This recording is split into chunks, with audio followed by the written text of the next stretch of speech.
Coba deh, pernah nggak sih kita benar-benar berhenti sejenak dan mikir, kenapa ya saya ada di sini? Bukan dari sisi filosofis, tapi dari sisi sains.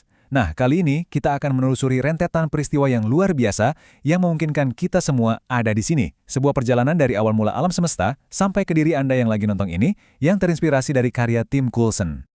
Cerita ini tuh dimulai dari satu momen yang benar-benar mengubah segalanya. Buat ilmuwan Tim Coulson, pengalaman hampir meninggal karena malaria bukan cuma krisis kesehatan biasa, tapi jadi semacam pemicu. Kesadaran kalau hidupnya itu fana memicu sebuah pencarian seumur hidup untuk menjawab pertanyaan paling mendasar dari semuanya. Nah, pertanyaan inilah yang jadi inti dari pembahasan kita. Dan ini bukan sekedar pertanyaan ngawang-ngawang, ini adalah pertanyaan ilmiah yang bakal membawa kita dalam sebuah perjalanan kosmik yang seru banget untuk memahami posisi kita di alam semesta. Oke, untuk menjawabnya kita harus mulai dari yang paling gede dulu. Skala terbesar yang bisa kita bayangkan. Anggap saja kita lagi melakukan zoom out kosmik, dimulai dari kelahiran alam semesta kita sendiri. 13,77 miliar tahun. Itu usia alam semesta kita. Sebuah rentang waktu yang saking besarnya otak kita aja sampai susah membayangkannya kan?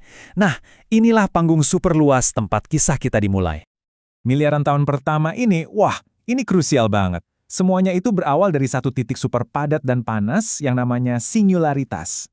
Suhunya nggak kebayang deh. Terus, duar, Big Bang terjadi.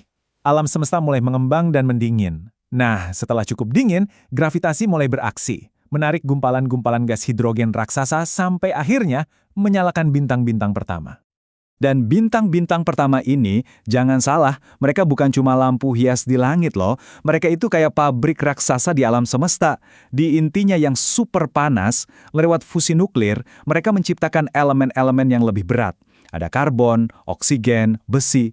Inilah bahan baku dasar untuk planet, dan ya, pada akhirnya untuk kehidupan itu sendiri. Oke, sekarang dari skala kosmik yang super gede tadi, kita zoom in ke rumah kita sendiri. Kita akan lihat gimana serangkaian kecelakaan yang sangat beruntung membuat bumi jadi planet yang bisa kita tinggali. Percaya nggak? Bulan yang kita lihat tiap malam itu lahirnya dari sebuah tabrakan kosmik yang gila-gilaan. Dulu banget ada planet seukuran Mars yang nabrak bumi. Puing-puingnya kemudian membentuk bulan, dan awalnya bulan itu posisinya jauh lebih dekat ke bumi. Nah, karena dekat, dia menciptakan pasang surut raksasa yang terus-menerus mengaduk lautan purba, mungkin menciptakan sub kimia yang memicu kehidupan pertama. Nah, dari subpurba itu muncullah satu molekul yang, wah, luar biasa. Namanya DNA. Coulson menggambarkannya dengan keren banget sebagai manual perakitan diri. Soalnya DNA ini berisi semua instruksi yang dibutuhkan untuk membangun apapun, mulai dari kecoa sampai, ya, Anda. Terus, seberapa rumit sih buku manual ini? Coba bayangin, tubuh kita ini terdiri dari sekitar 30 triliun sel. 30 triliun. Setiap sel bekerja sama dalam sebuah sistem yang super kompleks. Dan semuanya itu dibangun dari instruksi yang sama. Dari satu percikan kecil, muncul kompleksitas yang luar biasa ini. Oke, begitu kehidupan muncul, evolusi langsung ambil alih. Nah, sekarang kita kerucutkan lagi ceritanya, kita fokus ke perjalanan spesies kita sendiri, dari hominid awal sampai jadi kera yang mendominasi planet ini. Coba lihat deh garis waktu ini. Ini nunjukin seberapa dalam akar kita sebagai manusia. Kita mundur jauh ke 5-10 juta tahun lalu saat jalur evolusi kita pisah dari simpanse. Terus, maju ke 3,2 juta tahun lalu, kita ketemu Lucy, nenek moyang kita yang udah bisa jalan tegak. Dan akhirnya sekitar 40.000 tahun lalu, Homo sapiens kayak kita mulai menyebar dari Afrika untuk menjelajahi dunia. Jadi gini, selama jutaan tahun, nenek moyang kita itu hidupnya nomaden, sebagai pemburu dan pengumpul. Tapi sekitar 10.000 tahun lalu, terjadilah sebuah revolusi besar, pertanian. Ini semacam trade-off gitu. Di satu sisi, kita dapat sumber makanan yang lebih pasti, tapi di sisi lain, kita jadi terikat sama tanah dan kerja keras jadi menu harian. Nah, pertukaran inilah yang melahirkan desa, kota, dan akhirnya peradaban. Tentu aja, semua kemajuan itu nggak mungkin terjadi gitu aja. Ada teknologinya. Mulai dari penemuan api yang mengubah cara kita makan dan bersosialisasi, sampai inovasi keren kayak busur, panah, dan tembikar.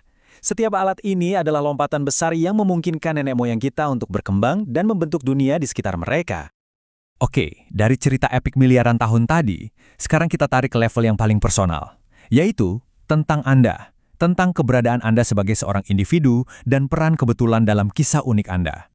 Nah, ini dia ide utamanya.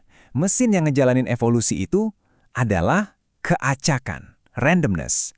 Mutasi genetik yang pada dasarnya cuma salah ketik pas DNA menyalin dirinya sendiri, itu kejadiannya acak.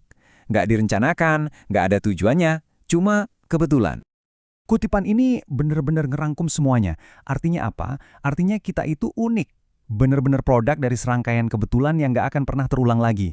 Nggak akan ada spesies persis seperti kita di planet lain dimanapun, karena nggak mungkin ada urutan peristiwa acak yang sama persis. Biar nggak abstrak, Carlson ngasih contoh dari dirinya sendiri. Cuma gara-gara satu salah ketik kecil di satu gen, yaitu GPR143, penglihatannya jadi nggak bagus. Ini contoh sempurna gimana satu mutasi acak, satu kebetulan kecil, bisa punya akibat yang sangat nyata dan personal dalam hidup seseorang. Nah, jadi setelah perjalanan panjang 13,8 miliar tahun ini, kita balik lagi ke pertanyaan pamungkas.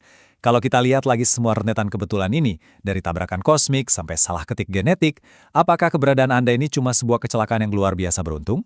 Atau, jangan-jangan, di tengah semua keacakan ini memang sudah seharusnya begini? Jawaban untuk pertanyaan itu mungkin cuma ada dalam kisah unik Anda sendiri.